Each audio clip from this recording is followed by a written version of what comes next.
bien. Bueno, vamos a orar para ir a la palabra del Señor. ¿Les parece? Señor, tu palabra dice: si el león ruge, ¿quién no temerá? Señor, habla y expon tu palabra, Señor, en esta mañana para aquellos que tú has llamado y estás perfeccionando y tu obra haces en ellos, Señor. Ruego que tu guía, aquella que proviene de tu espíritu, y por tu espíritu que podamos ser dirigidos, Señor, en esta mañana, y que tu palabra, Señor, exponga nuestras más oscuras intenciones, que podamos, Señor, nosotros ser oidores y rápidamente, Señor, ser hacedores de tu palabra. Que con diligencia podamos, Señor, continuar adelante, Señor. Como dice tu palabra en Romanos, que la noche está avanzada, pero que nosotros deberíamos andar como de día. Ayúdanos, Señor, mientras estamos en la noche, a ser alumbrados todo el tiempo por tu palabra, Señor. Y que podamos ser también para ti esos luminares de este mundo, Señor, para tu gloria. Haz conforme a tu palabra, Señor, conforme a tu voluntad. Y te pido que nos guíes en esta mañana.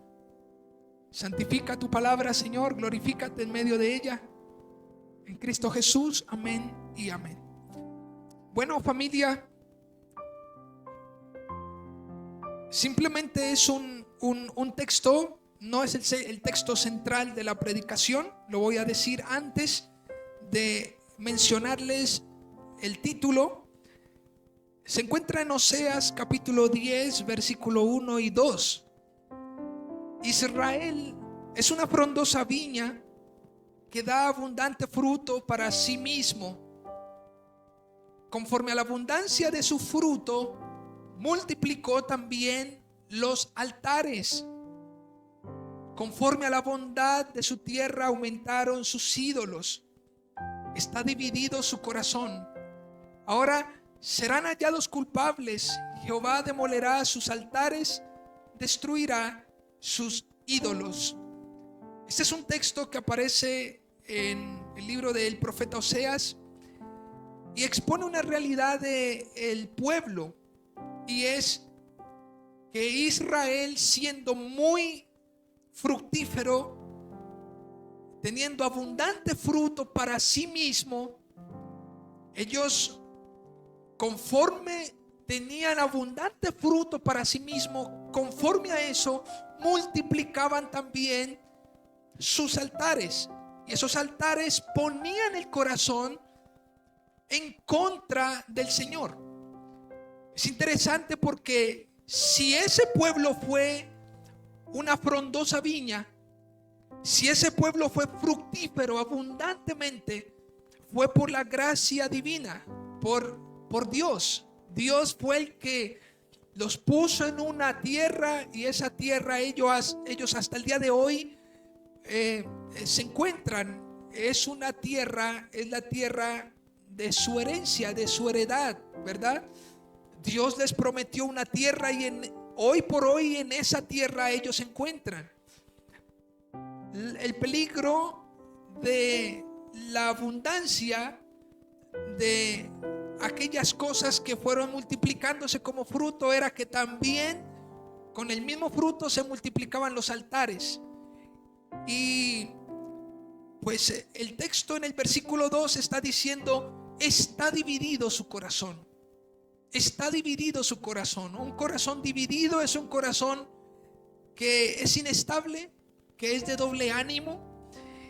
Y entendiendo esto, pues vamos a entrar al título. El título de la predicación es: mejor es que se pierda lo que te es ocasión de caer.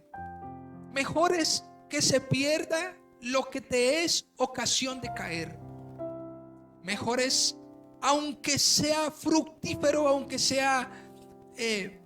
pueda verse con buenos ojos, si eso corrompe el corazón, es mejor que se pierda. si a lo mejor aquel negocio, si a lo mejor aquella riqueza, aquella compañía, si a lo mejor aquella bendición, aquella bondad recibida por parte del Señor, que estoy seguro que por su misericordia, como orábamos ahora, que por su misericordia Él no permite que nosotros, sus hijos, tengan muchas de las cosas que a lo mejor van a hacer entorpecer el caminar. Dios cuida a sus hijos, y por esa razón muchas veces debemos considerar la respuesta negativa del Señor. Si Dios dice no, pues no nos enojemos, porque seguramente ese no nos está cuidando el corazón. Es Dios formando nuestras vidas en medio de aquellas cosas que al parecer nosotros consideramos como buenas, pero que no son necesarias, que no son adecuadas, correctas para formar nuestro corazón. Quiero que vayan ahora mismo a Mateo capítulo 5, versículo 27. Y vamos a leer ese texto. Vamos a continuar, por supuesto, acerca del Sermón del Monte. Hemos llegado a este texto, versículo 27 al 30. Y dice de esta manera: oíste que fue dicho, no cometerás adulterio. Pero yo os digo que cualquiera que mira a una mujer para codiciarla, ya adulteró con ella en su corazón. Por tanto, si tu ojo derecho te es ocasión de caer, sácalo y échalo de ti, pues mejor te es que se pierda uno de tus miembros y no que todo tu cuerpo sea echado al infierno. Y si tu mano derecha te es ocasión de caer, córtala y échala de ti, pues mejor te es que se pierda uno de tus miembros y no todo tu cuerpo sea echado al infierno. Pensemos en una palabra que aparece en ese texto, en el versículo 27, y es adulterio. El término adulterio, escuchen, en el Antiguo Testamento, además de un mandato que era literal, era un mandato en la ley de Moisés. Se le dice al pueblo: no cometerás ¿qué? Adulterio. Pero no estaba hablando de un adulterio del corazón, un adulterio digamos con raíces. Seguramente sí, por supuesto, pero en la ley de Moisés está hablando con mucho énfasis en el adulterio de un deseo de una satisfacción de un deseo sexual fuera del matrimonio.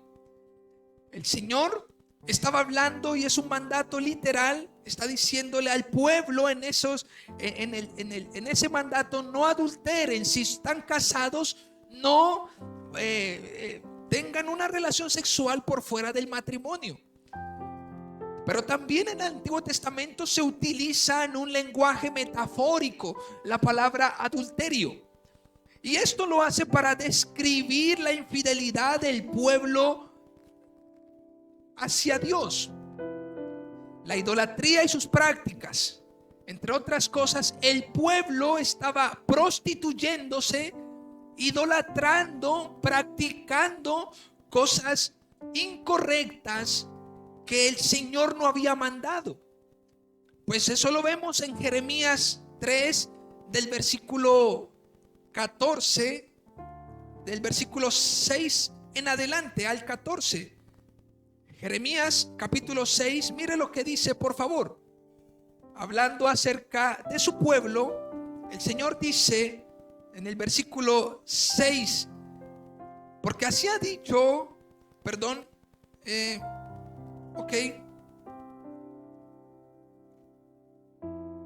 me dijo Jehová en días del rey Josías: ¿has visto lo que ha hecho la rebelde Israel?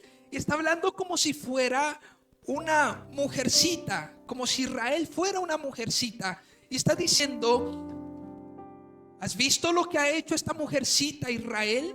Esta mujer que ha sido rebelde. Ella se va sobre todo monte alto y debajo de todo árbol frondoso y allí fornica. Esto de una manera metafórica, pues Dios estaba hablando del pueblo. Dije: después de hacer todo esto se volverá a mí, pero no se volvió, y lo vio su hermana, la rebelde Judá. Ella vio que por haber fornicado a la rebelde Israel, yo la había despedido y dado carta de repudio. Pero no tuvo temor la rebelde Judá, su hermana, sino que también fue ella y fornicó. Está hablando nuevamente en un sentido metafórico, hablando de el adulterio que Israel empezó a hacer. Empezaron a adulterar. Vemos entonces que en el Antiguo Testamento tenemos adulterio, esta palabra en un sentido literal, como un mandato a aquellas parejas que estaban casadas y que era prohibido tener relaciones sexuales por fuera del matrimonio. Pero también vemos la palabra adulterio en el Antiguo Testamento en un sentido metafórico. El Señor hablando y exponiendo y diciendo: mire, este pueblo adulteró porque yo he sido para él esposo, pero ella, aquella casada, aquella que tiene su novio, ella fornicó. Ella decidió irse detrás de sus amantes. Pensemos ahora en el término en el Nuevo Testamento. Este término está y en el 2 de Pedro 2, versículo 14, dice: tienen los ojos llenos de adulterio, no se sacian de pecar, seducen a las almas inconstantes y tienen el corazón habituado a la codicia y son de maldición. ¿De quién está hablando esto? De los falsos profetas, de los mercaderes de la fe, de los que seducen las almas, de los impostores, de los que profesan y se paran en los púlpitos a hacer pura mercadería de la fe. Esos hombres también están adulterando. Esos hombres también, dice el texto, tienen los ojos llenos de adulterio. Pero pensemos en un texto más. El término adulterio le estoy dando como la terminología en todo el contexto bíblico. El término adulterio también se relaciona este término también puede entenderse como la relación del hombre con Dios. Pues vemos que en Santiago 4:4 dice: oh almas adúlteras, oh almas adúlteras. Pues esto está diciendo y haciendo alusión al abandono y la lejanía voluntaria del hombre a su creador. Entre otras cosas, toda persona que se constituya amigo, que quiera ser amigo del hombre, del mundo, se constituye enemigo de Dios y por ende su alma es adúltera. Ha dejado a su creador. Pensemos por favor en esto. Oh almas adúlteras. Ya estamos en el Nuevo Testamento, Santiago 4:4, y el Señor está diciendo: el simple hecho de que alguien quiera amar más este mundo, ser amigo del mundo, ya se constituye como un alma que adúltera. Ha dejado su creador, se ha hecho necio, se ha hecho rebelde ante la gracia de su creador, ante tanta misericordia de su creador. Por favor, ahora mismo regresemos a Mateo capítulo 5, porque en ese texto aparece en el versículo 27 algo que es interesante, y es que Jesús nuevamente está diciendo: oíste que fue dicho. Ojo con esto. Ese oíste que fue dicho es una expresión y es Jesús citando la ley de Moisés. Recuerden que Jesús aquí les está predicando, les está enseñando a los judíos. Al frente de Jesús, cuando él estaba en el Sermón del Monte, estaban los discípulos que eran judíos y estaba la multitud que en su gran mayoría eran judíos. Pues el Señor les está recordando la ley. Y permítanme esto, por favor. Pensar en estos términos, escuche, alguien que pueda leer ese texto y diga, no cometerás adulterio. Oh, escuchen por favor, porque aquí viene lo bueno. Aquí entramos un poco al mensaje. Porque pensar en estos términos excluye a quienes están solteros o solteras. Alguien podrá decir, pues yo no tengo por qué ser, si yo a lo mejor yo soy soltero y yo no, pues como no tengo pareja, no estoy casado, entonces yo no adultero. Pues a lo mejor el simple hecho de decir no cometerás adulterio está excluyendo a los solteros y a las solteras.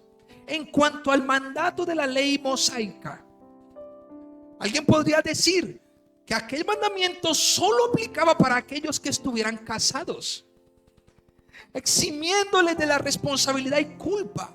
Y ciertamente ante la ley así era.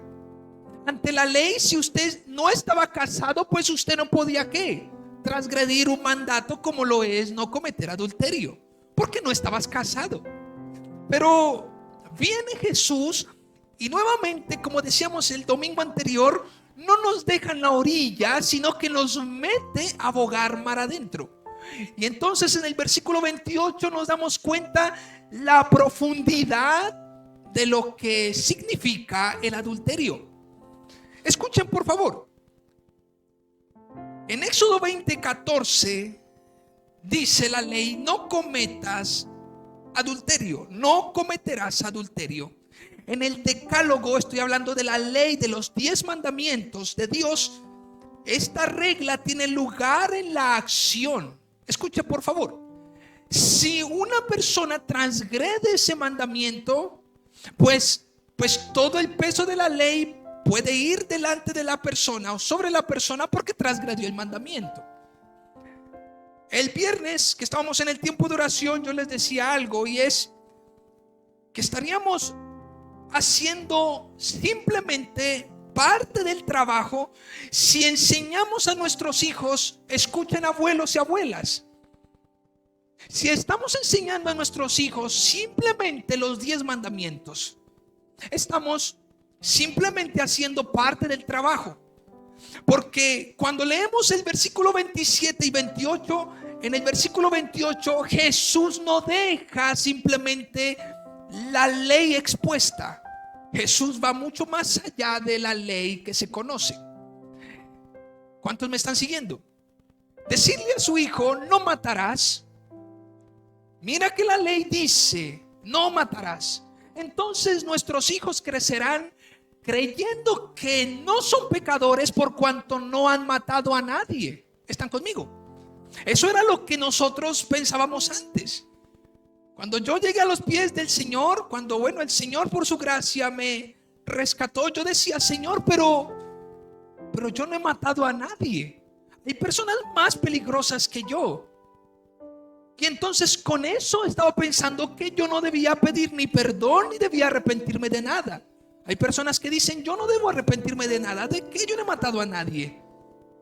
Pues bueno, cuando simplemente enseñamos la ley de Moisés, estamos enseñando el versículo 27 tan solo y no estamos adentrándonos al versículo 28, cuando Jesús nos invita a bogar mar adentro. Escuchen, esta norma fue dada sin ningún tipo de vacilación. Si ustedes notan, Dios a nadie le preguntó, ¿qué tal si ponemos en la ley que no adulteren?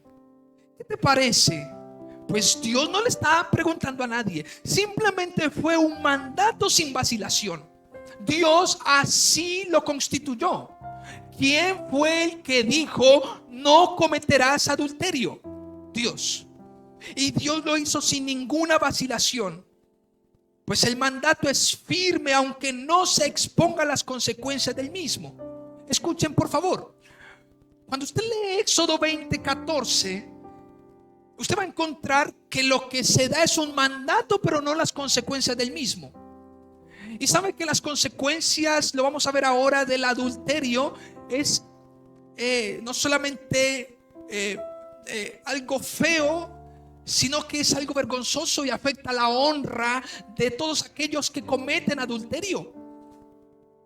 Pues mira, si avanzamos, podemos ver que se dio el mandato, pero no se dio a conocer en el mismo mandato la consecuencia.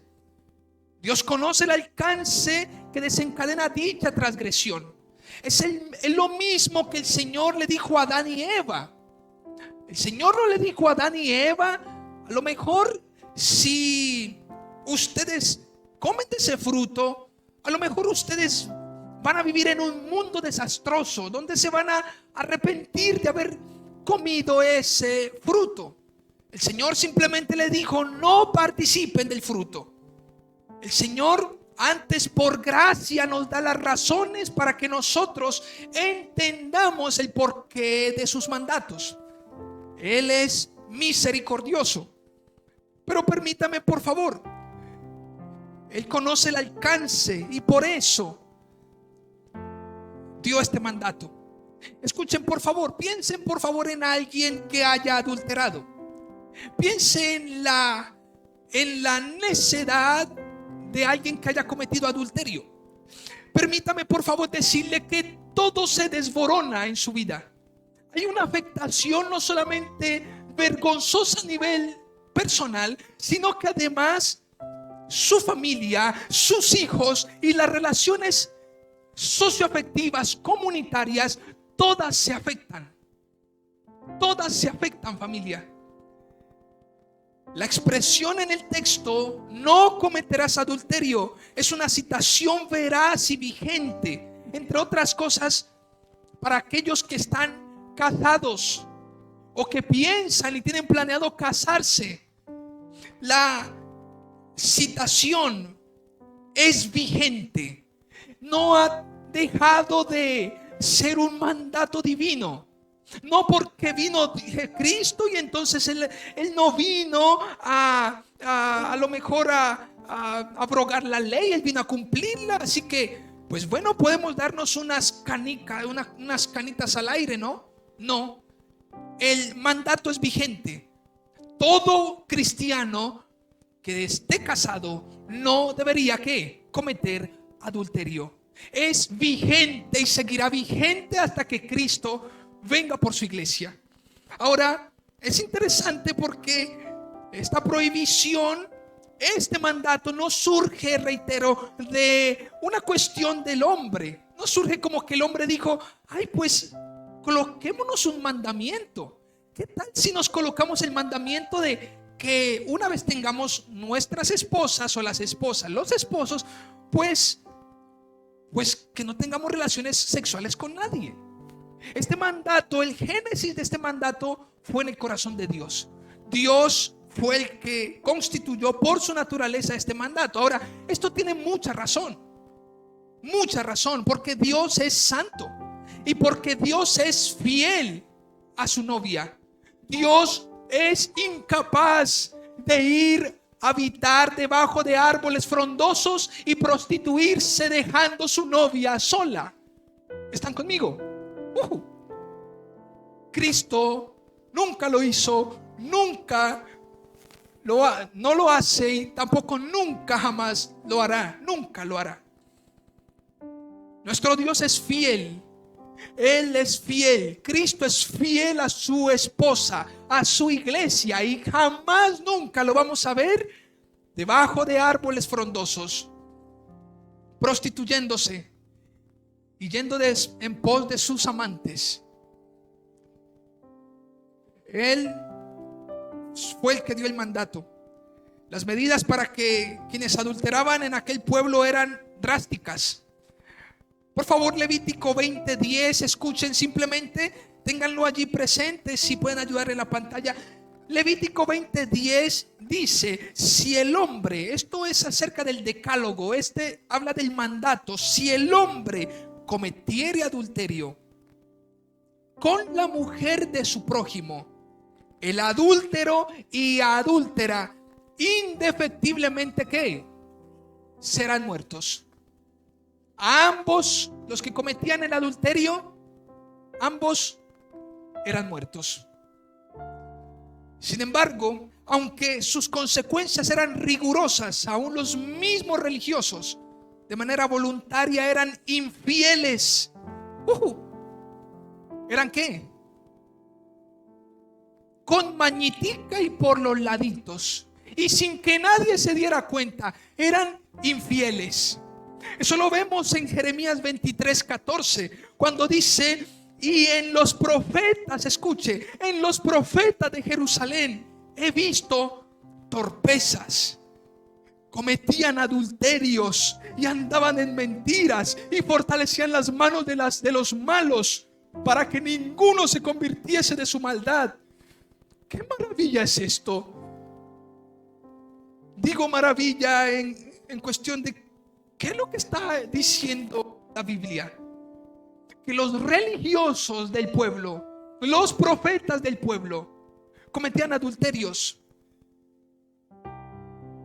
Y como cometían adulterios desde un corazón corrompido, entonces andaban en mentiras. Y como andaban en mentiras, les decían mentiras a los otros y fortalecían las manos de los débiles, de los malos, para que ninguno se convirtiese en su maldad.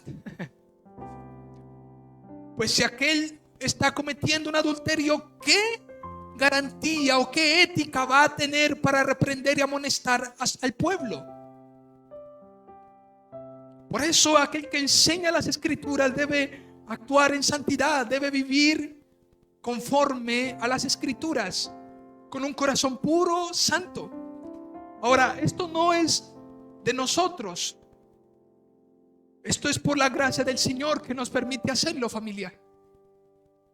Quien hace la obra en aquel que enseña las Escrituras, quien lo mantiene en integridad, quien lo hace fiel a una sola mujer.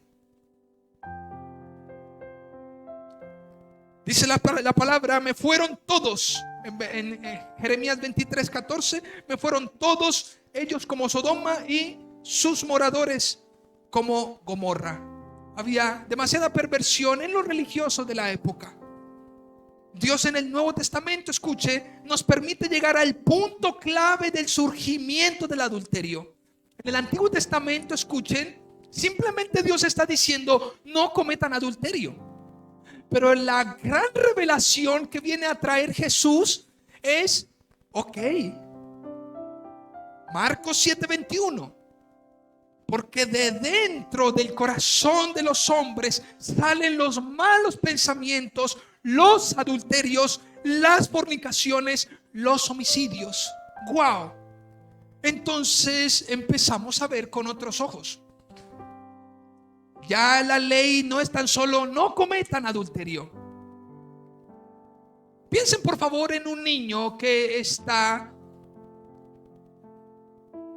próximo a conducir un vehículo que él no sabe conducir. Tiene las llaves del vehículo en su mano y su papá, nadie lo está supervisando, así que él se monta en el carro, en el vehículo, y su papá le ha dicho: no manejes. Es simplemente un mandamiento: no manejes, no conduzcas. La razón, en el mandamiento no se le da. ¿Están conmigo? No se le dijo: es que tú eres muy pequeño, no cometerás adulterio porque tú eres esto y esto. Seguramente ni en las tablas de Moisés cabría toda la razón por la cual el Señor decía: no cometan adulterio. Pero luego Jesús viene y dice el punto clave del surgimiento del adulterio. La revelación de Dios permite no solamente conocer el mandato de prohibición, sino que además mitiga todo intento de justificación personal a la caída. Entre otras cosas, si alguien cae, nadie podrá justificarse.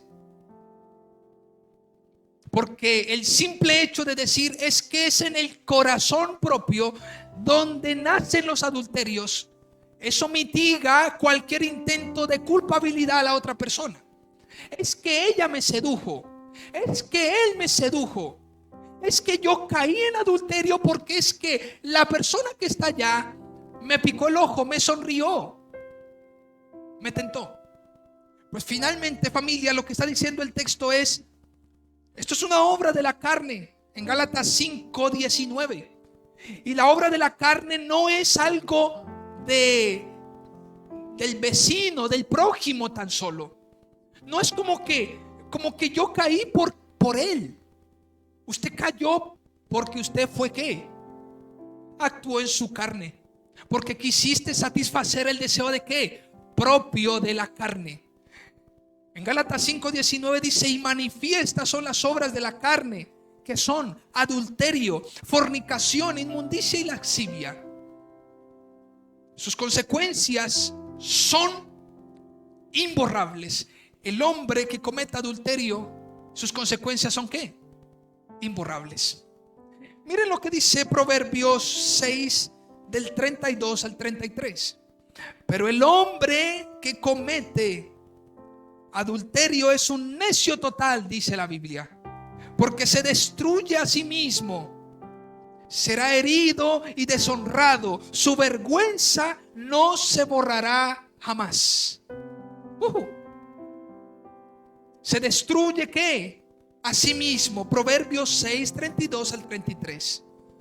El hombre que comete adulterio se destruye ¿qué? A sí mismo, será herido y deshonrado, su vergüenza no se borrará jamás. Y cuando el adulterio viene de alguien o por alguien, más bien es cometido por alguien que ha liderado, que ha estado al frente, pues la caída es más estrepitosa y la vergüenza es más deshonrosa, es más atrevida. Querido abuelo, querido padre, y los próximos que por la voluntad del Señor Dios llamará para su gloria, para que enseñe su palabra, nosotros debemos guardar nuestros corazones. Pero ¿saben cuál es la buena noticia de todo esto? Que nosotros no guardamos nuestros corazones solos. Nosotros no luchamos con la carne solos. Nosotros tenemos a Cristo y solo en Cristo podemos santificarnos. Es allí, familia, y creo que ustedes leyeron el texto ahora, que las consecuencias del que adultera son nefastas, al punto de ser consumido y ser llevado al propio infierno si no se arrepiente. El texto está claro: mejor te es. De hecho, en otro texto dice: mejor te es que a lo mejor te cortes una mano, te saques un ojo,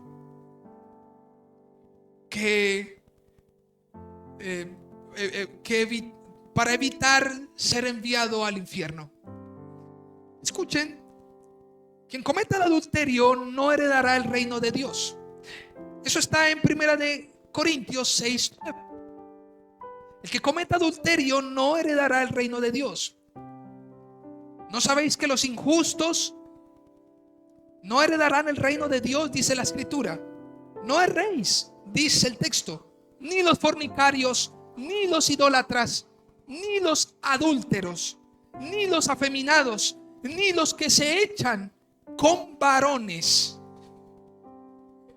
pero pueden ser perdonados. Dígale que está a su lado: el adúltero puede ser ¿qué? Perdonado. Escuche, aunque cargue con vergüenza, aunque su vergüenza no se borre jamás, el adúltero puede ser perdonado por Dios. ¿Cuántos me siguen? Si se arrepiente con todo su corazón y viene a los pies de Jesús, por su gracia Dios le permite que sea que ser traído. Creo que El texto claramente en Juan 8 del 3 al 11 lo dice. Cuando aquella mujer estuvo en pleno acto de adulterio, la tomaron en pleno acto de adulterio y la trajeron. Ante la ley, esa mujer debería, según Levítico 20:10, esa mujer debería ser ¿qué? Debería estar muerta, al igual que la persona con que ella adulteró.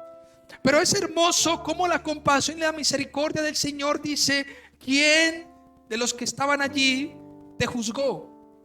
Ahora ni yo lo hago. Ponte de pie, vete y no peques más. Debe haber un arrepentimiento genuino y definitivo, una decisión definitiva. Una vez que son santificados, miremos en 1 de Corintios 6, de versículo 10 al 11. Dice, bueno, versículo 11, hay una lista en el versículo 10: ni los ladrones, ni los ávaros, ni los borrachos, ni los maldicientes, ni los estafadores heredarán el reino de Dios. Entre otras cosas, los que se echan con varones, los afeminados, los borrachos, los que hacen adulterio, los ladrones, los ávaros, todos irán al infierno. Pero hay una buena noticia. En el versículo 11 dice: y esto erais algunos, mas ya habéis sido lavados. Hay una oportunidad para todos aquellos que se encuentren en esta lista. Hay una oportunidad para todo borracho, para todo avaro. Hay una oportunidad. Solo en Cristo somos lavados, santificados. Solo en Cristo podemos ser justificados en el nombre de Él, por el Espíritu de nuestro Dios. Es la única manera que podremos salir de aquella condenación en la libertad que solamente la da Jesucristo. Y podemos entonces, como dice Colosenses 1 del 13 al 14, ser trasladados a ese reino del Señor. Pensemos por favor nuevamente en ese contexto de Mateo 5. Regresen a ese texto. En el versículo 32, si usted puede por favor ver, de Mateo capítulo 5, está, que lo vamos a ver dentro de 8 días porque es la continuidad de este. En ese versículo está hablando acerca del adulterio. Y está diciendo claramente que si uno de los dos cónyuges es repudiado por el otro, hace que adultere. Y quien se casa con la repudiada también adultera. Lo vamos a ver dentro de 8 días. Pero son las implicaciones del adulterio. De manera que ahora entendemos y podemos preguntarnos, escuchen, ¿por qué Jesús se empeña en enseñar esto? ¿Por qué Jesús enseña esto? ¿Por qué Jesús no está diciendo, pues algunos de ustedes tienen necesidades, vengan todos, yo puedo satisfacer todas sus necesidades? ¿Por qué Jesús en el capítulo 4 viene haciendo milagros maravillosos, pero luego se detiene, se planta en un monte y empieza a predicar y a enseñar esto? ¿Por qué? ¿Cuál es su intención? Alguno podría decir, yo tengo mi matrimonio en orden. Otro, yo por el contrario estoy soltero. Otro, yo estoy en unión libre. A mí eso, pues yo hago conmigo lo que me da la gana. Pues en el versículo 28 creo que lo involucra a usted y a mí. Porque aunque yo soy un hombre casado y yo no he adulterado, pues aplica y me alcanzan aquellas cosas que aparecen en el versículo 28, de las cuales debo tener cuidado, de las cuales debo tener precaución, santificar mi mente, mi corazón, para no mirar a una mujer y codiciarla. Cuando leemos, alguno podría decir, ¿será que Jesús estaba tirando dardos al aire y a ver ¿qué audiencia pescaba? Como que, bueno, pues voy a hablarles del adulterio. ¿Alguno de ustedes adulterado? Bueno, entonces les voy a hablar de esto. Como que enviaba como dardos ahí a ver a quién cogía. Jesús siempre supo lo que estaba haciendo. Es la única manera de que la iglesia se santifique, cuando lee estos textos y no los ignora. Recordemos que Jesús está frente a sus discípulos y de manera intensiva está enseñando el alcance de la ley e invitando a abogar mar adentro, dentro de las aguas profundas de los propósitos divinos. Entre otras cosas, el Señor está diciendo: aquí estoy, y no solamente he venido a hacer milagros a ustedes. Querida iglesia, muchos de ustedes tienen necesidades. Pero ¿qué hay de mí? ¿Qué hay de ustedes si su pastor solamente hablara de las necesidades y simplemente apuntara a lo que a ustedes les falta y no demandara santidad en el pueblo del Señor? ¿Qué hay de mí y qué hay de ustedes? Pues este texto lo que hace es santificar la iglesia. Escuchen por favor. Ciertamente el énfasis en la ley estaba a punto de enseñarse. Lo que el Señor está diciendo en estos textos es: prepárense, porque voy a enseñarles ¿qué? Algo que es más profundo. No es simplemente no cometan adulterio, pues esa es la acción.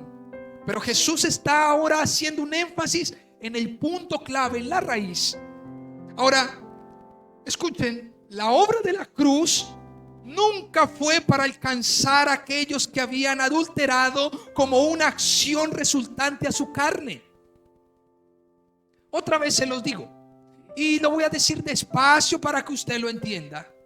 La obra de la cruz nunca fue para alcanzar a aquellos que habían adulterado como una acción resultante a la carne, tan solo, sino justamente por la profunda depravación que conducía a estas manifestaciones desde la carne. ¿Cuántos me están siguiendo? Lo que quiero decir con este comentario es: Cristo nunca fue a la cruz solamente para aquellos que habían infringido la norma. No cometas adulterio. Cristo no murió por algunos que casados adulteraron. Cristo murió por el que está casado y ha codiciado aún a la mujer de su prójimo. Todos somos pecadores, aún sin infringir en el acto del adulterio. Muchos en medio de nuestra carnalidad hemos hecho algo incorrecto, hemos visto de una manera incorrecta. Escuchen, Jesús estaba en marcha a la cruz y se requería que todos consideraran su condición de pecado. Lo que Jesús estaba diciendo aquí es algo como esto: recuerden que yo voy a ir a la cruz, pero no solamente por aquellos que han adulterado. Han adulterado como una acción o como una transgresión al mandato. Ahora me aproximo a la cruz por todos aquellos que en su corazón han adulterado, que es diferente. Una cosa es adulterar en el corazón, otra cosa es adulterar como una acción. El que adultera como una acción, pues desde hace mucho había adulterado en su corazón. Son dos cosas diferentes. Ahora, les voy a leer algo que he copiado, y esto me surgió simplemente de este tema, y creo que ahorita luego de voy a darle unos puntos muy rápidos para que terminemos. Escuchen, así como la cruz expuso en maldición, en profundo dolor, en sufrimiento, en vergüenza al Hijo de Dios, porque la cruz expuso profundamente a un dolor, a un sufrimiento, a una vergüenza al Hijo de Dios. Muchos lo calumniaban: si eres el Hijo de Dios, bájate. Pero la cruz expuso al Hijo de Dios en maldición. Así también, escuchen, de la misma manera, las enseñanzas de Jesucristo son tan hondas, capaces de desnudar el corazón del hombre. Hacia allá está apuntando Jesús. En el versículo 28, la intención de Jesús cuando dice: pero yo os digo, lo que Jesús está queriendo decir es: ahora voy a ahondar, voy a acabar, voy a profundizar, voy a desnudar el corazón del hombre, capaz de acusar hasta el último rincón del alma, capaz de avergonzar hasta lo más recóndito de los pensamientos de un mortal. Son capaces que dan esperanza y vida a los pensamientos de un mortal. Lo que el Señor está queriendo decir aquí en el versículo 28 es: sujétese los cinturones, porque voy a ir más adentro. Y cuando voy más adentro, todos serán ¿qué? Todos serán culpables. Quien haya visto a alguna persona con codicia, quien esté apegado a alguna cuestión, fruto del deseo de su corazón. De hecho, ¿usted por qué está aquí? Estamos aquí justamente porque somos pecadores y porque en algún momento entendimos que pecamos delante del Señor. Pero escuchen, la intención de Jesús con sus enseñanzas es decir la verdad para exponer el pecado del corazón, para acusar y desnudar el corazón del hombre. Alguno podrá decir: pero ¿qué Dios es ese tan malévolo? ¿Sabes? Es tan bueno, tan bondadoso, tan lleno de gracia, que escarba hasta lo más profundo de nuestras almas, de nuestros pensamientos, capaz y con la intención de santificar nuestras vidas. ¿Quién estaría tan interesado en nuestro podrido corazón? ¿Quién estaría tan interesado en nuestra mente tan depravada? ¿Quién estaría tan interesado en nosotros si no es Jesucristo? Él es hermoso. Sus enseñanzas son tan capaces, así como de acusar, también dan esperanza y dan vida a un muerto.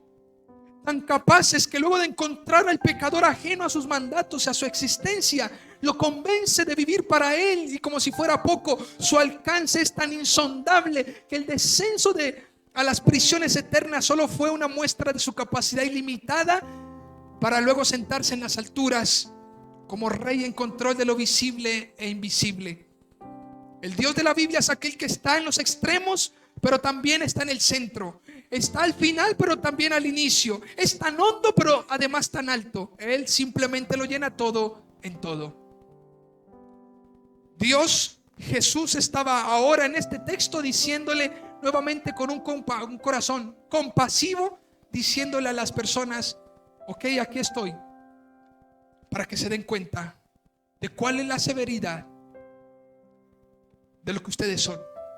Ustedes no son pecadores por sus acciones. Ustedes ya son pecadores. En sus corazones ustedes adulteran. Por eso tengo que ir a la cruz. Y es tan profundo el dolor que tengo que padecer, tan fea la muerte. Porque de la misma manera, alguna vez lo puse en el Instagram, porque de la misma manera, así como fea fue la muerte de Cristo, es porque feo fue o es el pecado del hombre. Es horrible el pecado del hombre, y podemos verlo en lo horripilante que fue la cruz de Cristo. El mismo Jesús que estaba llevando a los discípulos a bogar mar adentro en 6 ocasiones. Se las voy a dar. Si las quieren, las anotan. Ya vimos una: versículo 22, versículo 28, versículo 32, versículo 34, versículo 39, versículo 44. De nuevo, en el capítulo 5, escuchen, Jesús invita a bogar mar adentro a sus discípulos y les dice: es que ustedes apenas están en la orillita, vengan conmigo. El domingo anterior dijimos, estudiamos la premisa: oíste que fue dicho, no matarás. Mas cualquiera, pero yo digo que cualquiera que se enoje contra su prójimo es culpable de juicio. Así que en el capítulo 5 encontramos 6 ocasiones donde Jesús invita a sus discípulos a bogar mar adentro. ¿Cuáles son esas? Versículo 22, versículo 28, que es el que estamos estudiando, versículo 32, versículo 34, versículo 39 y 44. Léalos en su casa, porque cada domingo aquí vamos a estar hablando de cada vez que el Señor invitó a sus discípulos a bogar mar adentro. Escuchen, este mismo Dios, el que nos invita, escuche, el mismo que nos invita a bogar mar adentro, es el mismo Dios que hiere y sana, que disciplina y forma, que aflige y venda. Pastor, pero ¿cómo que el Señor aflige? Sí, y lo hace para nuestro provecho. ¿Acaso usted no ha leído Ruth capítulo 1, 21? Lo invito a que lea, por favor. Ruth capítulo 1, 21. Dice el texto, permítame.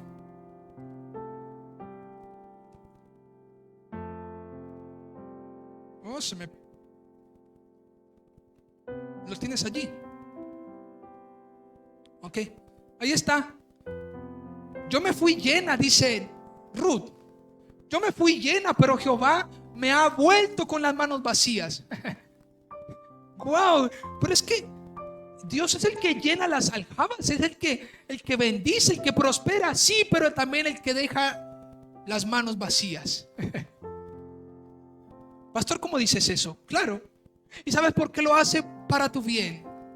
El bien que causó Dios en dejar las manos vacías de Noemí fue maravilloso. Es maravilloso Dios como nos deja con manos vacías para glorificar su nombre. ¿Por qué me llamaréis Noemí? Ya que Jehová ha dado testimonio contra mí y el Todopoderoso me ha afligido. ¿Por qué me llamará? Si el Todopoderoso me ha afligido, ¿qué tengo de valioso? ¿Qué hay en mí? ¿Qué hay de algo de interés en mí? ¿Qué hay de valor en mí? Dios es bueno y todo lo que hace es bueno. Él hiere y sana, Él aflige y venda. Es el Dios de la oscuridad. Tiene control de la oscuridad y de la luz, pues es la luz. Él es quien conoce y guía. Él que da vida y quita. ¿Están conmigo? Ay, el Señor me quitó la vida. Sí. ¿Acaso no ha leído un texto que dice: Jehová dio, Jehová quitó, sea el nombre de Jehová bendito? Él quita, Él da. Es el mismo Dios que vendrá a juzgar a los cabritos con firmeza, pero será el regocijo para las ovejas. Él es quien gobierna sobre la tierra. Aquel gran yo soy es el mismo que ahora dice: yo les digo. Si usted nota en el versículo 28 dice: pero yo os digo. Hermoso. Ese yo os digo es una resonancia, es un eco del gran yo soy. El gran yo soy, lo que está diciendo el texto es: el gran yo soy está nuevamente hablando. El gran yo soy otra vez está abriendo su boca. Si usted nota en el versículo 2 del capítulo 5, dice, versículo 1, capítulo 5, versículo 1 dice: viendo la multitud, subió al monte y sentándose vinieron a él sus discípulos, y abriendo su boca les enseñaba. En este texto hay tanta gracia. Alguien podría leer, y aquí podríamos leer a lo mejor, siendo Dios muy firme y duro y malévolo, podríamos decir: y abriendo su boca los castigaba y los humillaba. Pero no, la nobleza expresada de lo que hizo Jesús es maravilloso. Jesús vino ¿a qué? A enseñar. Cuando Él abrió su boca, vino ¿a qué? A enseñar. vengan y verán cómo se hace. Ahora, pensemos la codicia. Miren el versículo 28.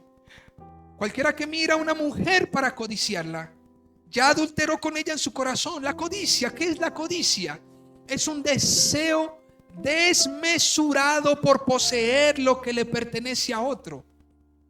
¿Sabe usted que la codicia no solamente radica en una cuestión o mirando a una mujer, sino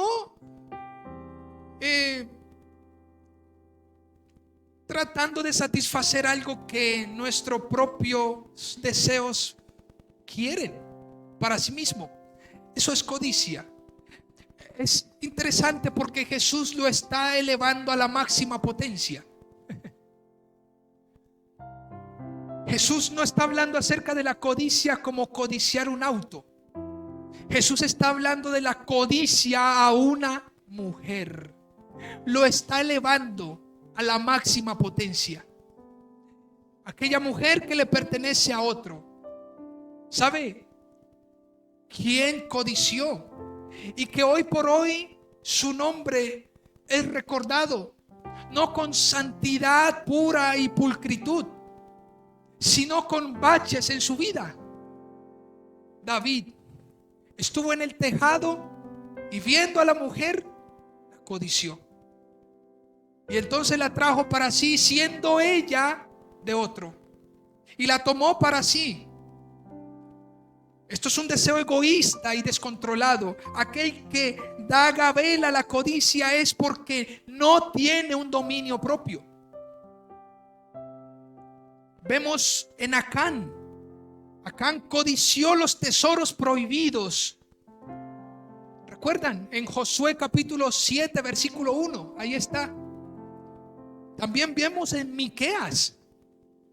En Miqueas vemos el juicio del Señor contra los que se apoderan con codicia por las pequeñas tierras de los pobres. Entre otras cosas, el hombre que codicia es un hombre que quiere todo para sí mismo. Y no importa simplemente dejar desnudo o sin alimento al hambriento. Vemos en Miqueas 2:2. Por favor, vayan a ese texto. Miqueas 2:2 dice: codician las heredades y roban y las roban y casas y las toman, oprimen al hombre y a su casa, al hombre y a su heredad. O sea que la codicia es algo que inunda al hombre de pecado, lo hace simplemente querer más y más. La avaricia va muy de la mano con la codicia. Teniendo quieren más. Y simplemente, y no es el hecho, porque conozco personas que tienen riquezas y auspician muchas obras misioneras en medio del mundo, con materiales, con viáticos, con una cantidad de expresiones que lo que hacen es favorecer la propagación del evangelio. Si ustedes han en algún momento preguntado de dónde sale un librito muy pequeño que tenemos o que a veces está en los nocheros de los hospitales, o que a veces los soldados llevan en su morral, o que a veces usted lo tiene en el cuarto de San Alejo, en el olvido, aquel librito pequeñito que se llama el Nuevo Testamento. ¿Sabe quién auspicia eso? Personas que simplemente imprimen ese material para que otros conozcan la palabra del Señor. No se trata de simplemente a lo mejor decirle: Señor, dame recursos. Y no es como: ay, entonces tan avaro. Si los recursos están puestos, familia, y quiero, no para satisfacer mis propios intereses, sino para auspiciar la propagación del evangelio, pues familia, hay una buena intención en el corazón. Aquí en el texto está diciendo de que la codicia de aquellos poderosos estaba anclada en las heredades, anclada en los en las casas robaban. La codicia llevando a la opresión, llevando a la mentira, llevando a el robo. Pues familia, la codicia puede verse como una motivación, pero la verdad es que por la codicia el hombre termina obteniendo lo que desea. En Lucas 12:15 dice, Jesús está diciendo, en este texto Jesús está haciendo referencia a que el hombre codicioso no es rico para con Dios. Hay aquellos que tienen, como dice el texto en Lucas, vamos a ese texto, Lucas capítulo 12 versículo 15. Mirad, guardaos de toda avaricia, porque la vida del hombre no consiste en la abundancia de los bienes que posee. Entendimos entonces por el texto que el Señor está exhortando a que no anclen sus vidas en la abundancia de los bienes que poseen, porque en eso no consiste la vida. Y Jesús recomienda a sus discípulos y les dice: mirad, guárdense de esto.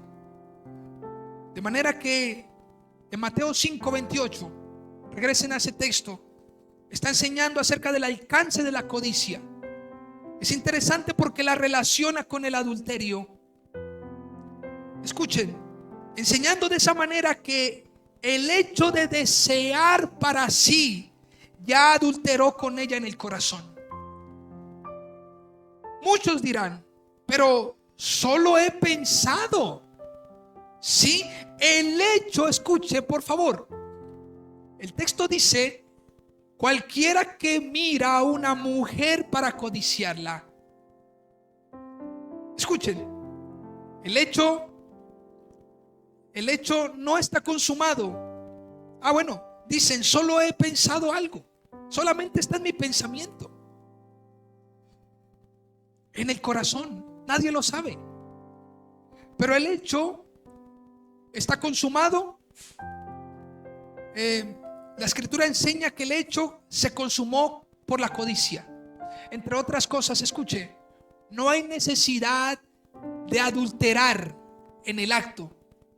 Ya el hecho está consumado por el solo pensamiento codicioso que se tenga de traer algo para sí mismo.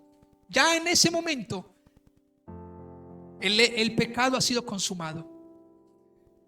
La escritura enseña que el hecho consumó la codicia en el imaginario. ¿Usted sabía que la imaginación vuela? El simple hecho de que el hombre imagine, piense y mire a la mujer, pues ya con codicia ya ha pecado. Y escuchen, esto es interesante. La concupiscencia que está dentro del hombre desea, pero por la misma codicia y ante la mirada detallada, el hombre en sí mismo ha consumado para sí mismo su propio pecado. Y esto es interesante, porque vemos que el texto dice que no está mal mirar a una mujer. Mira el texto lo que dice: cualquiera que mira a una mujer para codiciarla. O sea que si saluda usted a una mujer, si usted tiene compañeras de trabajo, si la mujer saluda a un hombre, pues tampoco es que vamos a andar con los ojos cerrados.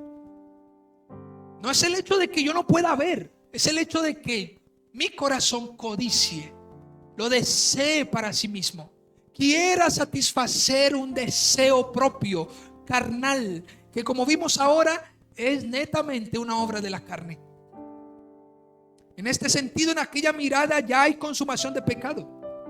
Pero ¿cómo hago si mi mente me conduce a esto? Dicen algunos.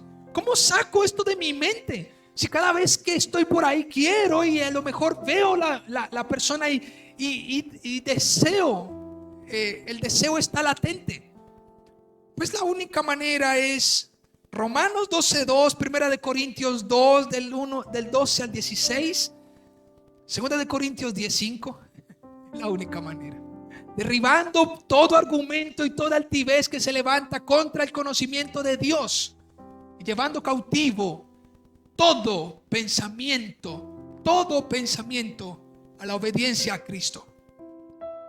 Nuestras oraciones deben ir encaminadas, y quien codicia a la persona, o quien en su corazón hay codicia, nadie más sabe a lo mejor aquella intención y motivación del corazón, pero Dios sí, y usted también.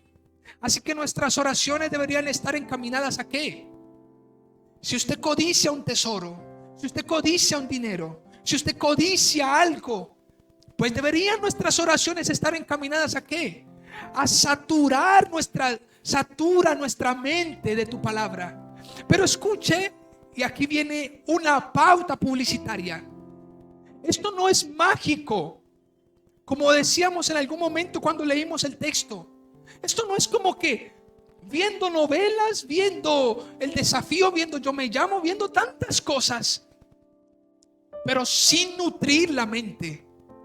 Esto no es mágico. Esto no es como que venga, ponga las manos y llevo mi pensamiento cautivo a tu obediencia. Esto no es tan mágico. Dispón tu vida y tu corazón a aprender y a refugiarte y a zambullirte en la palabra del Señor. De esa manera nuestro pensamiento va a cambiar, nuestra mentalidad va a cambiar. Dios va santificando nuestras vidas, nuestros corazones, va purificando nuestros pensamientos. Es la única manera. Así que no se trata de simplemente hacer una oración y ya está. Pastor, ore por mí para que se me quiten esos pensamientos. No leas la palabra, no ores y verás lo que va a suceder. Vas a continuar con pensamientos que van a atormentar tu vida. Atormentan nuestras vidas. Eso, Romanos 12:2 dice que renovando nuestro ¿qué? Nuestro pensamiento. No os conforméis a este siglo, sino transformaos por medio de la renovación de vuestro entendimiento, para que comprobéis cuál sea la buena voluntad, agradable y perfecta. ¿Qué tal si me acompañan por favor rápidamente a Primera de Tesalonicenses capítulo 5? Es una oración que el apóstol Pablo está elevando por la iglesia de Tesalónica, y él dice: y el mismo Dios de paz os santifique por completo, y todo vuestro ser, espíritu, alma y cuerpo sea guardado irreprensible para la venida de nuestro Señor Jesucristo.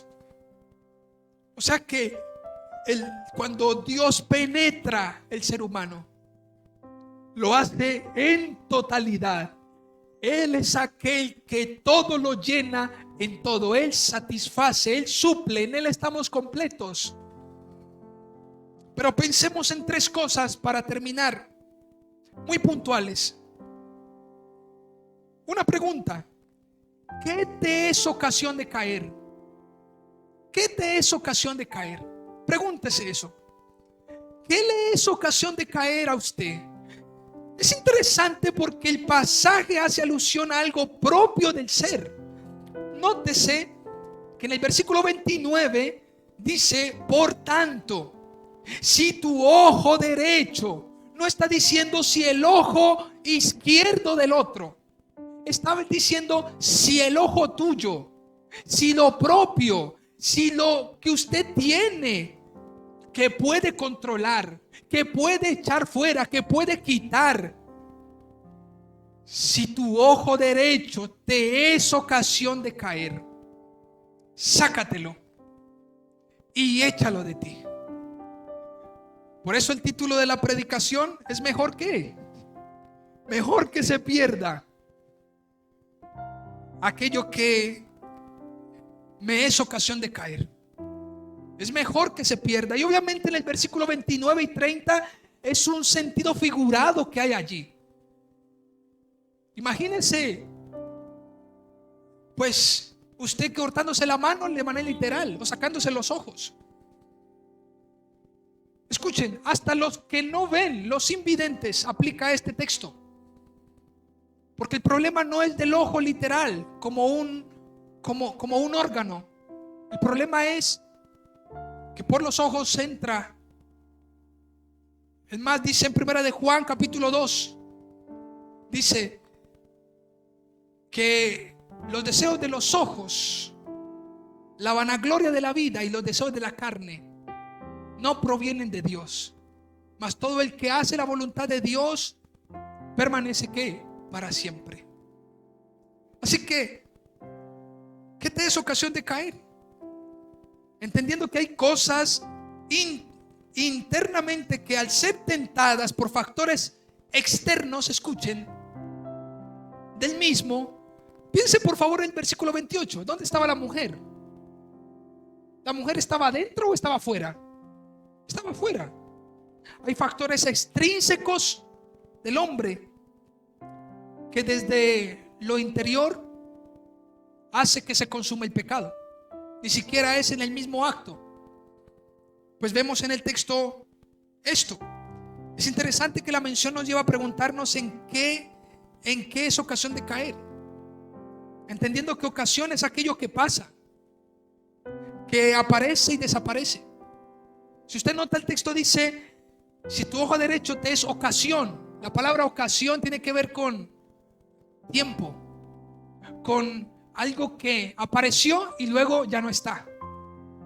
¿Qué te es ocasión? De lo que hoy está en tu vida, de lo que hoy está en nuestras vidas, hoy por hoy. ¿Qué es ocasión de caer? Y nótese que el texto no está diciendo ¿qué de las cosas que te rodean te es una ocasión para que te levantes? Sino de caer, de tropezar. ¿Qué nos es ocasión de caer? Y esto aplica solamente para aquellos y todos aquellos que quieran estar de pie. Porque el que quiera estar caído, pues simplemente va a gozar de las cuestiones que todo el tiempo lo tiran al suelo y lo hacen ver y envolverse en medio de el guiso del pecado de manera voluntaria. Si el texto está diciendo si tu ojo derecho te es ocasión de caer, es porque el discípulo de Cristo, aquel que está de pie, debe estar advertido para no caer, porque está de pie. ¿Están conmigo? Ahora, ¿qué es ocasión de caer? No es el hecho de que aquella mujer sea mala. De hecho, la mujer en sí no es mala. Aquí no dice el texto que es que la mujer es, no, esa mujer, no. El problema de quién es. El problema es del hombre o de la persona que codició, que la miró con codicia. No es que el gato es malo, es que esto es malo, es que el dinero es malo. No, el dinero no tiene nada que ver. El problema está en el corazón. Allí está impregnado la manera como adulteramos. Muchos dirán: la mujer es mala, el trabajo es malo, la persona es mala. Ay, no, ese vecino es malo, el padre es malo. No, el problema está en el corazón.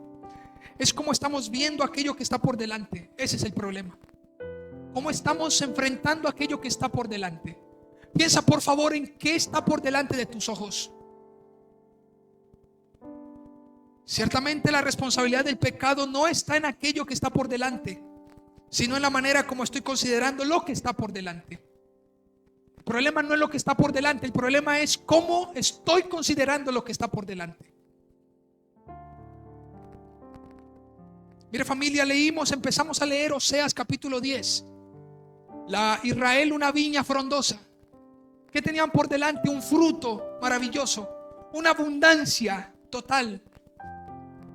Pero cuántas veces el Señor bendice y cuántas veces las personas simplemente cogen otro camino y tuercen el caminar con el Señor. Simplemente contemplando y haciendo sus altares donde no tendrían que hacerlos. Familia, ¿qué está por delante y cómo estamos enfrentándolo? Mas si tú sabes de manera anticipada que no debes ir a tal parte porque ahí está aquello a lo cual ves con otros ojos, pues no deberías estar allí. Es más, deberíamos orar para poder que el Señor nos ayude en medio de nuestra santificación a no participar de las obras infructuosas de las tinieblas. La ocasión de caer radica en un autoexamen. Pues de nosotros sale aquello que nos lleva a la caída. Entre otras cosas, si nosotros caemos ¿qué? Por nosotros mismos. Quien cae, cae por su propio ¿qué? Por su propia voluntad. Piensa en esa persona que te produce enojo, que te mueve a la ira, que te conduce a un deseo sexual y su satisfacción. Piensa en aquello que lleva el corazón a adulterar, a imaginar, a desear, a codiciar. Entender esto es importante. Dígale que está a su lado: una cosa es caer, otra cosa es hacer caer.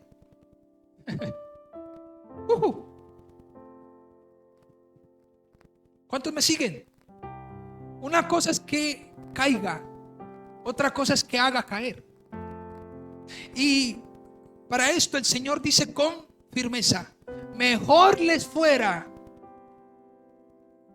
colocarse una soga en el cuello y tirarse al molino que venir delante de mí.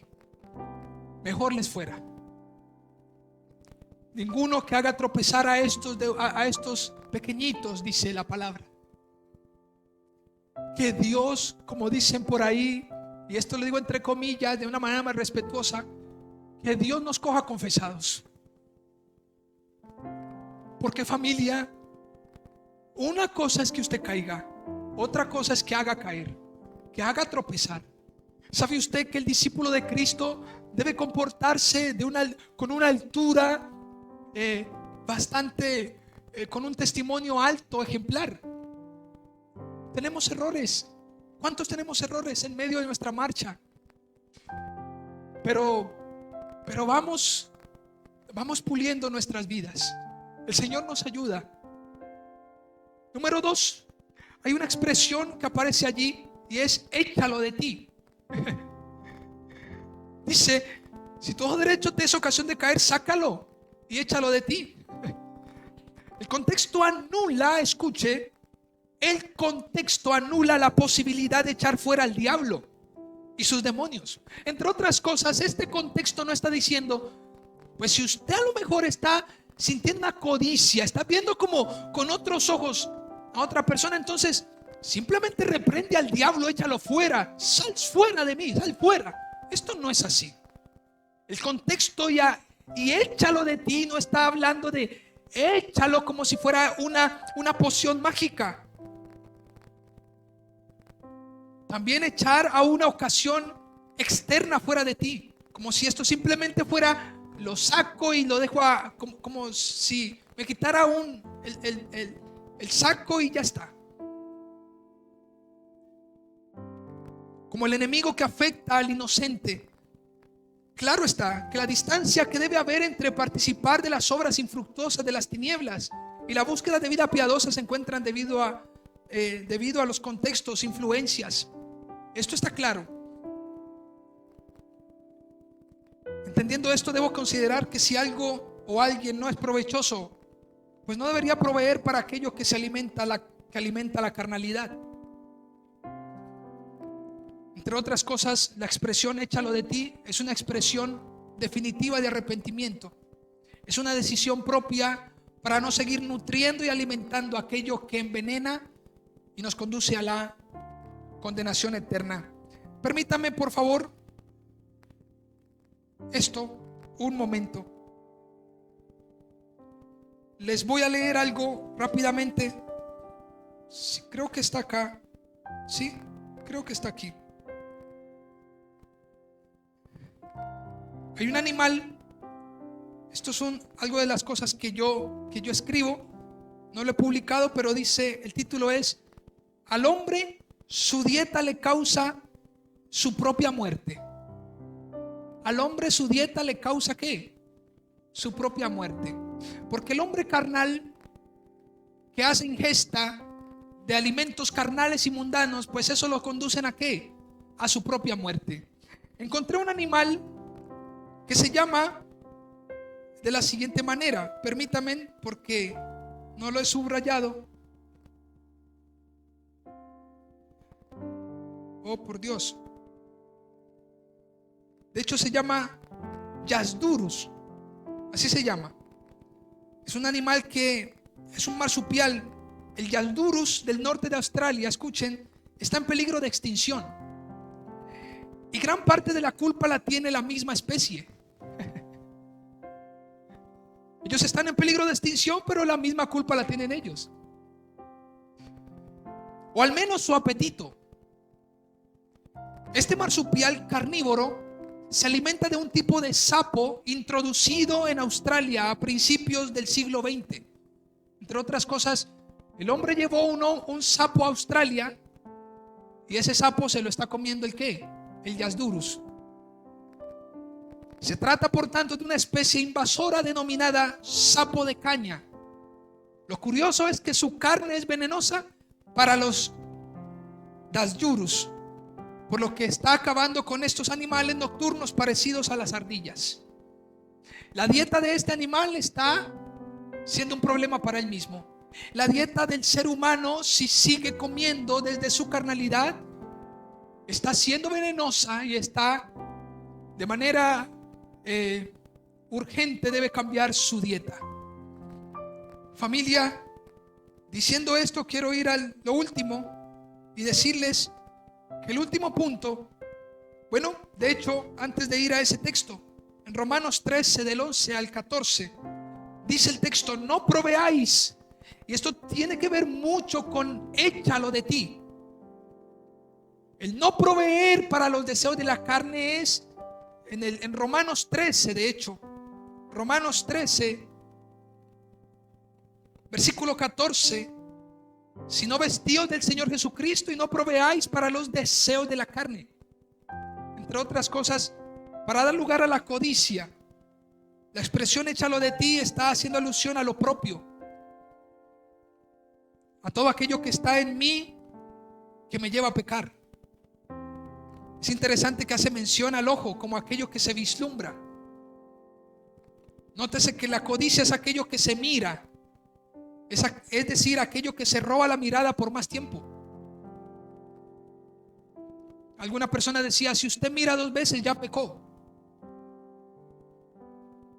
Usted mira, pero la pastora María Eugenia decía: si usted está como un ventilador, mire para allá y mire para acá, y se detiene su mirada y se prolonga en el tiempo la mirada, empieza a contemplar lo que no debería estar contemplando. Mejor es echar de ti aquello que te hace ver mejor al mundo y menos a Cristo. Échalo de ti.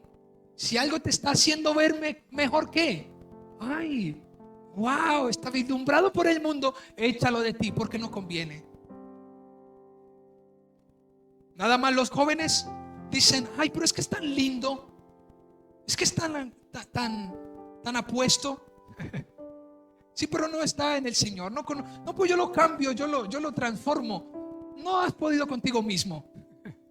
Vas a transformar el otro. Familia, como dicen por ahí, dejémonos de vainas. Si el Señor dice no conviene, no conviene. Échalo de ti, sácalo. Si esto te es ocasión de caer, sácalo. Es mejor que entres sin eso al cielo, a la eternidad, que te aferres a eso y te vas para el infierno. Porque simplemente nos conduce a pecar y a pecar y a pecar. Número 3, mejor te es que se pierda. Es interesante por último este texto, porque el capítulo está diciendo, hay una expresión que define al hombre, y es mejor te es. No es mejor es que se pierda, no dice. Dice, mejor te es que se pierda. Como quien dice, lo mejor que te puede pasar a ti y a mí es que eso se pierda. No es mejor que se pierda, no, es mejor te es. Mejor para ti es que se pierda. Si eso que nos resulta y nos conduce al pecado, mejor te es que se pierda. Mejor, esa palabra chiquitica es como apuntando al hombre, a ti, a el tú, ¿sí? A ti que estás leyendo, mejor te es que se pierda. A ti que estás mirando, mejor es esto, que a lo mejor todo se pierda de ti. Familia, hay pecados de los que necesitamos ser salvados con temor. En el comentario de Matthew Henry me gusta mucho porque él hace un comentario de Judas, de la carta de Judas, versículo 23, y dice, hay algunos pecados de los que necesitamos ser salvados con temor. Es una maravilla. ¿Cómo así que con temor? Escuchen, particularmente las pasiones de la carne, que son tan brutalmente bestiales, que solo se pueden tratar poseídos del temor. Entre otras cosas, hay maneras de salvar, hay maneras de predicar o de exponer el evangelio. Pero si infundiendo temor han de ser salvos, pues infundamos temor. ¿Están conmigo? Pero de alguna u otra manera huyan de las pasiones juveniles, dice Pablo. Huye de las pasiones juveniles. No te enredes en los negocios de la vida. Milita como buen soldado de Jesucristo. Así que, familia, Jesús está claro. Este texto está claro. Jesús nos enseña ahí es que en definitiva todo lo que no es echado de nosotros, todo lo que no es echado a perder de nosotros, pues simplemente si nos aferramos a eso nos va a conducir al mismísimo infierno. Por favor, póngase sobre sus pies. Damos gracias al Señor porque Él es bueno. Amén. Así que mejor es que se pierda lo que te es ocasión de caer. Lo que te es ocasión de caer. Mejor es que se pierda. No, pero es que yo con tanto esfuerzo, no importa. Es mejor que se pierda, que lo mejor que puede ocurrir para nosotros es no tener aquello que si tenemos nos va a corromper. ¿Están conmigo? No, pues es que yo quiero esto. Sí quieres, pero eso te va a hacer daño, querido amigo. Y es que el Señor no ha contestado mis oraciones. Ten calma y ten paciencia. Alguna persona me dijo: pastor, yo ya estoy decidido.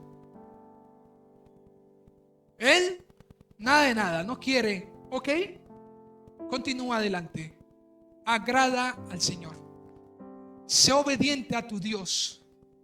Ninguno como Dios. Ninguno. Es mejor obedecer a Dios antes que a los hombres. No busquemos agradar al hombre.